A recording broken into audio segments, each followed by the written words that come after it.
Ratio और proportion का एक क्वेश्चन है, ध्यान देंगे। क्वेश्चन कह रहा है कि ए और बी प्रोपोर्शनल है सी और डी का। इसका मतलब हुआ कि ए और बी और सी और डी का रेशियो सेम है। यहाँ से हम लोग यही समझ रहे हैं। इस लाइन का मतलब क्या हुआ कि ए बाई बी इक्वल है किसका, तो सी बाई डी का इक्वल है। ए बाई बी किसका इक्वल है, सी बाई डी का। और हम लोगों को दिखाना है कि इन दोनों का रेशियो भी क्या रहेगा, इक्वल। मतलब हम ये प्रूव करने वाले हैं कि इन दोनों का रेशियो और इन दोनों का रेशियो दोनों क्या आने वाला है, सेम आने वाला है। हम लोगों को यही दिखाना है। क्वेश्चन क्लियर है ना। मालूम क्या है कि ए और बी का रेशियो सी और डी के रेशियो के इक्वल है। मतलब ए बाई बी किसके इक्वल हो गया, सी बाई डी का। और तब हमको दिखाना है कि 3a प्लस 7b और 3a माइनस 7b का रेशियो उतना ही आएगा जितना कि 3c प्लस 7d और 3c माइनस 7d का रेशियो होगा। ठीक है, तो हम लोग यहाँ देख रहे हैं कि सेम चीज़ है, 3 7 3 7 3 7 3 7। तो हम यहाँ भी 3 और 7 लाने का कोशिश करेंगे। इसके लिए हम क्या कर रहे हैं ना कि यहाँ न्यूमरेटर में 3 से मल्टीप्लाई कर दिए और डिनोमिनेटर में 7 से। LHS में RHS में भी सेम काम कर देते हैं। 3 से यहाँ भी और 7 से यहाँ भी। 3 से 3 वापस कैंसिल हो जाएगा और 7 से 7 कैंसिल हो जाएगा। इसका मतलब है कि ये वाला और ये वाला दोनों सेम है, देखने में सिर्फ अलग लग रहा है, जबकि दोनों एग्जैक्टली क्या है, सेम है। कोई डाउट यहाँ तक नहीं ना। अब हम यहाँ क्या देख रहे हैं कि ये दोनों को यहाँ पर ऐड कर देना है। ठीक, और यहाँ ये दोनों किस में है, माइनस में है। तो ये ऐड और सब्ट्रैक्ट होता है कंपोनेंडो एंड डिविडेंडो में। कंपोनेंडो एंड डिविडेंडो में। कंपोनेंडो एंड डिविडेंडो का एक अलग वीडियो बना देंगे total. Componendo, dividendo, alternendo, invertendo, addendo सब उसमें रहेगा। ठीक है, अभी हम लोग पहले यहाँ समझ लेते हैं अपने काम के लिए। कंपोनेंडो एंड डिविडेंडो क्या कहता है, कहता है कि अगर ए बाई बी इक्वल है सी बाई डी का। सबसे पहले तो समझना है कि कंपोनेंडो एंड डिविडेंडो दो अलग अलग चीज़ है। अब ये दोनों इसमें कंबाइन हो गया है।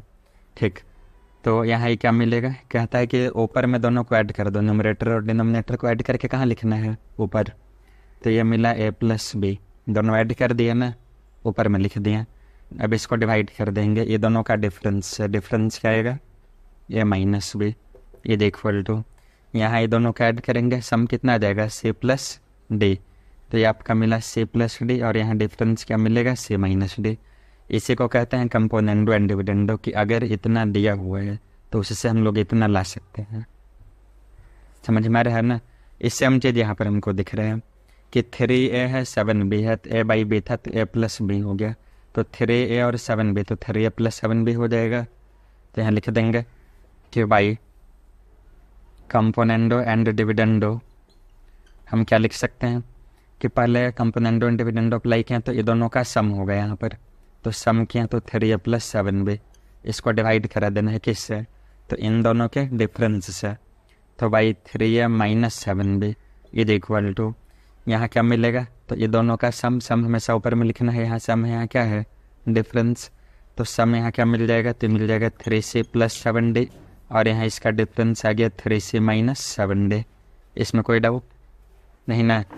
अब यहाँ से हम लिख सकते हैं कि 3a प्लस 7b और रेशियो की जगह प्रोपोर्शन दे देंगे 3a माइनस 7b। इक्वल की जगह प्रोपोर्शन दे सकते हैं क्योंकि प्रोपोर्शन का मतलब ही होता है इक्वल। और यहाँ इन दोनों को क्या लिख सकते हैं, तो इसको हम लिख सकते हैं 3c plus 7d is to 3c minus 7d। और यही हम लोगों को दिखाना था। तो हम लोग देखें कि कंपोनेंडो एंड डिविडेंडो के यूज करके क्वेश्चन बनाना कितना आसान हो गया। तो इसको हम लोग पढ़ते क्यों हैं, क्वेश्चन को आसान करने के लिए। तो जब हम सिंप्लीफाई करेंगे, सॉल्व करेंगे तो आसानी से बन जाएगा, ज़्यादा हमको कैलकुलेशन करना नहीं पड़ेगा। मतलब कैलकुलेशन से बच जाएंगे। कैलकुलेशन से बचने का ये उपाय है ना। हम जहाँ भी हमको शक लगेगा कि यहाँ पर हम ऐसा कर सकते हैं। अब बात है कि शक कैसे होगा, हम लोग क्वेश्चन देख के कैसे पकड़ेंगे। तो यहाँ से पकड़ लिए हम कि यहाँ सम हो रहा है और यहाँ क्या हो रहा है, डिफरेंस। ए और बी तो दोनों में है, इसमें 3 है, तो इसका मतलब है कि इसमें 3 से मल्टीप्लाई करना था, यहाँ कर दिए 3 से।